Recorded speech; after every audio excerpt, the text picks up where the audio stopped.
This video is on nomenclature. There will be two videos. Please pause and find your reference table. You need the periodic table and you're going to need the polyatomic table. Okay, nomenclature is just naming. We're going to learn how to name compounds and ions. There will be a second video which will finish the job essentially. Okay, there's a lot of background here. So the first piece of background are types of bonds, because how we name ionic compounds and covalent compounds is different. For example, ionic compounds involve a transfer of electrons. So the sodium here, which is a metal, is going to transfer its electron to a non-metal, like so, and become stable in the process. And what we're going to see is we're going to form this sodium positively charged cation, and we're going to also form a negatively charged anion, because it's gaining a negatively charged electron, charge of -1, and these cation, the cation and the anion, will be attracted to each other. You will note, however, the chlorine is going to change its name, so the anion will become chloride. Covalent compounds will involve a sharing of electrons. So the H with its 1 dot will combine with the chlorine with its 7 dots, and this is the bond right here, a shared pair. That's a covalent bond. The chlorine will now have its complete octet or shell around it, and the hydrogen is stable with just a duet of electrons, so the hydrogen will be stable as well. Now, the building blocks of compounds obviously are the elements, and what I really want to focus on here is the monatomic ions and naming them, because it depends on what part of the table you're talking about. On the metal side, sometimes you're going to need a Roman numeral and sometimes you're not. On the non-metal side, you're going to change the endings to IDE, and they're going to have very specific charges, and you should be able to discern what the charge is based upon their position on the table. For example, anything in group 1 is always +1. So if it's sodium, and Na +1, it's just going to be called sodium. If it's in group 2, it's always going to be +2, so calcium +2 is just called calcium. When you get into this region of the table right here, sometimes there's more than one possible charge. This is called the transition metal area. And in this area, there are some ions that have more, there are some metals that have more than one possible way of becoming stable. For example, iron could be +2 or it could be +3. And those are different species with different charges and different chemical and physical properties, so they get different names. So if you have an ionic compound with iron in there, you have to indicate whether or not you have iron Roman numeral 2 or iron Roman numeral 3. Now, at some point, you're going to have to know that some of the things in there don't have more than one charge. For example, silver is always +1, no exception. So if you see silver in a compound, it's just going to be silver. And if you put a Roman numeral in there, it's actually wrong. It's a language, and this is the grammar of the language.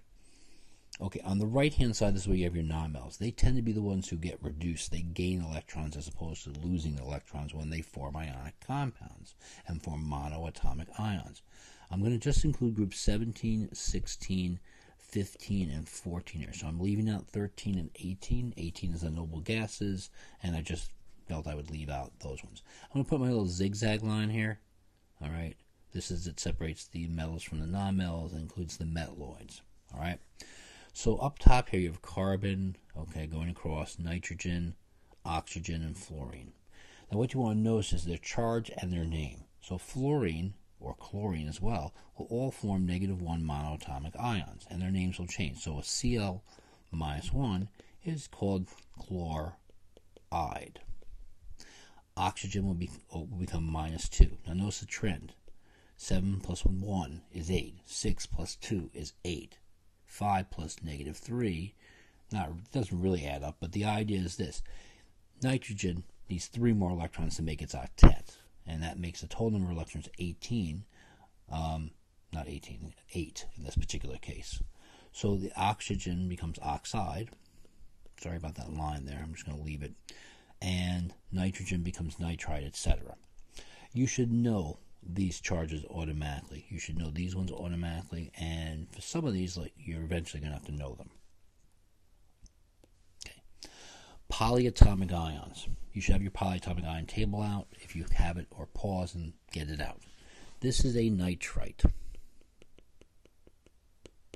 This is a nitrate. The endings indicate which one has more oxygens. Eights usually have more than ites. They also have covalent bonds within them. But they are a group of atoms with a charge. So even though all the bonds inside them are covalent, we're going to find these guys in ionic compounds as ions. They move together. So, and a chemist knows, like, an NO3 is a nitrate, an NO2 is a nitrite, phosphate's a PO4 3-, and you're going to have to memorize these polyatomic ions because you're going to be using them all year long. They are really basic to inorganic chemistry. Now, a couple of things about polyatomic ions as well, aside from them being in ionic compounds. Some of them are not on the chart, but you're still going to have to know them. For example, you will find ClO3 -1 is a chlorate. It's in the table. You will not find bromate in the table.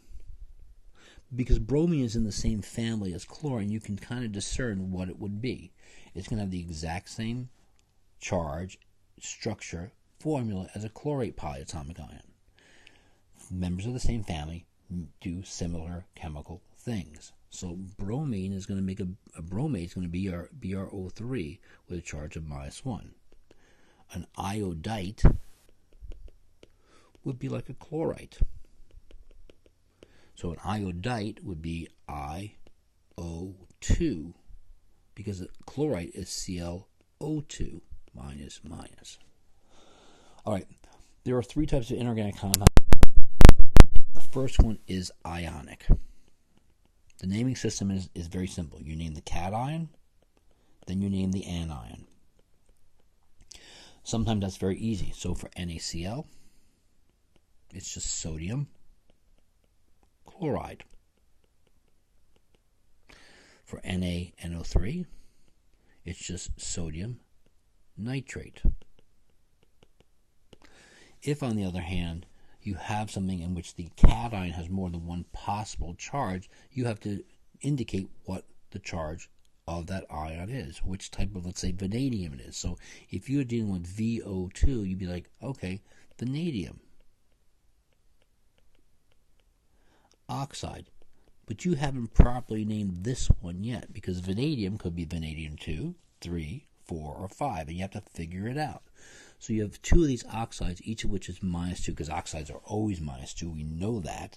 So the vanadium has to be +4. Why? Compounds are neutral. 2 -2s can be canceled out by 1 +4, vanadium 4 oxide. That's the key concept. Compounds are neutral. If I have, let's say, iron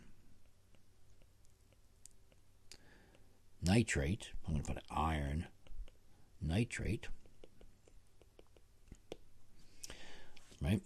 I need to know which type of iron it is. Since each nitrate is -1, and there's 2 of them in here, 2 -1s, I know my 1 iron has to be +2 to balance that out. So this has to be iron 2 nitrate. Second type of compound, binary covalent. This is going to be 2 nonmetals. And the nomenclature system is very straightforward. You know it already. CO, CO2. It involves prefixes. Mono, di, tri. The one students always don't know is tetra. Then there's penta and hexa and hepta. We'll get to that. Okay, so this is just called carbon monoxide. We tend not to double up vowels in the middle, so we're not going to call it carbon monoxide, right? It just doesn't sound right. It's like adding an unnecessary syllable. This is here is going to be carbon dioxide. Quick note, the mono gets used for the one oxygen, but if it's the first thing you don't say, so it wouldn't be monocarbon monoxide or monocarbon dioxide, just carbon dioxide. So CCl4, right, would be carbon tetrachloride. Note there's no there's no Roman numerals here, so please don't use them. Although, I'll be honest with you, sometimes they will use Roman numerals in the old days, but they've kind of switched. They're like, okay, we use Roman numerals for ionic compounds, we don't use them for covalent. The Regent sometimes does that anyway, though. All right, last thing, acids. Don't want to get into them now because it's a whole other can of worms, as it were. Acids are things like HCl and HNO3. You should recognize their formulas. They always start with an H unless they're organic, and they're always followed by some non-metals, either one or a bunch. These are ones here are called binary acids. These ones here are called oxyacids. The oxyacids have a polyatomic ion in them. When you name these guys, you're going to note a difference. So I'm just going to give you an example now to start, which this is called hydrochloric acid. And this is called nitric acid. We'll get to the naming more because I want to stop this here at 11 or 12 minutes, but the prefix hydro will only occur in the binary acids. An acid that has oxygen, an oxyacid, will not have this prefix, and the ending is going to vary, and we'll talk about how that does that later.